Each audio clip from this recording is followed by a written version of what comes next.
Delivering Making Every Contact Count is a simple process. Ask an individual about their lifestyle and what they'd like to change. Respond appropriately to the lifestyle issue. Agree on action. Here are some examples of making every contact count being delivered. These are real patients and NHS staff. Jack is being discharged from NHS care into social care. Karen is overseeing her move to sheltered housing. Before Jack leaves NHS care, Karen is keen Jack keeps up her rehabilitation. Morning, Jack. How are you this morning? I'm fine, thanks, Karen. Are you? Good, I'm fine, yep. Now, I know today you sort of take over tenancy of your own flat. Whilst you've been with us, you've managed to increase the amount of healthy foods that you've been enjoying, and we've been monitoring your diet and fluid intake and obviously checking your weight whilst you've been in care of intermediate care.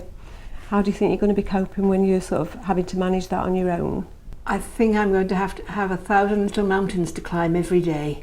I just hope I've got the guts to climb them, but I'm not sure, to be honest. I think you'll do fine. You've sustained quite a good balance of maintaining a healthy diet, etc. You've lost some weight while you've been with us, which is what you wanted to do. If you want to sustain that, then I'll make sure that you get the information. With the help of other people out there, that will be easily sustainable for you. Yes, but I will need a lot of help. You've been having the Wiltshire frozen meals whilst you've been here, and obviously they're all measured and counted. Right.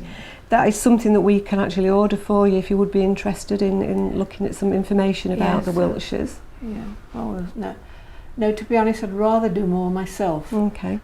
But if you're interested, we do have leaflets that we can share with you. There's things that we can go through and look at portions and what you should be sort of taking in to sustain your healthy weight. Yes, that would be.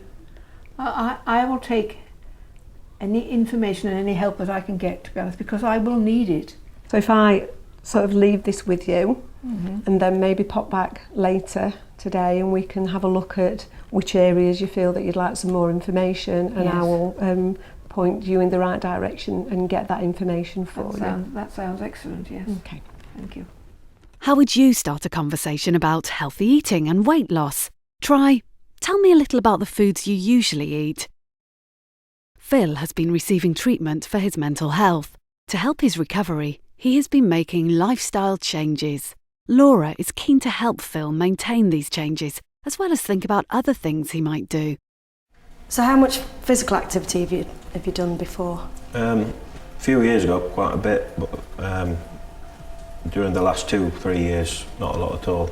What we could help you with or support you with is doing a timetable for that. So if a lot of people with low motivation, it's great to have a structure for their kind of lifestyle change. Yeah. And we can help you with that if you're wanting to do that. Yeah, that would be useful, really useful for me. Yeah. I do need structure, and I think, what can I do instead of, if I've got something written down?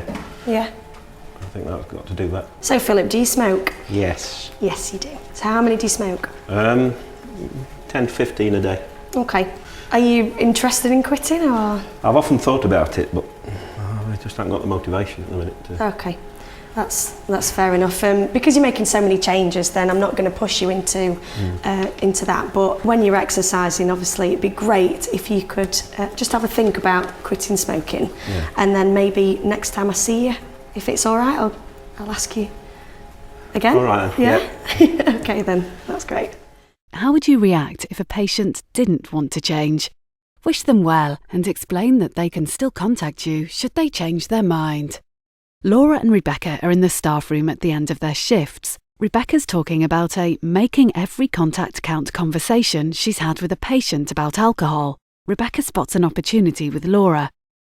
I was just looking at this with one of the patients, and I'm quite pleased because it doesn't look like I'm drinking too much, but it shocked me because apparently, occasionally I do drink a bit much. Have you ever done one? I've done one ages ago, and it said I was drinking too much anyway, so I just kind of ignored it. So, what does that one say?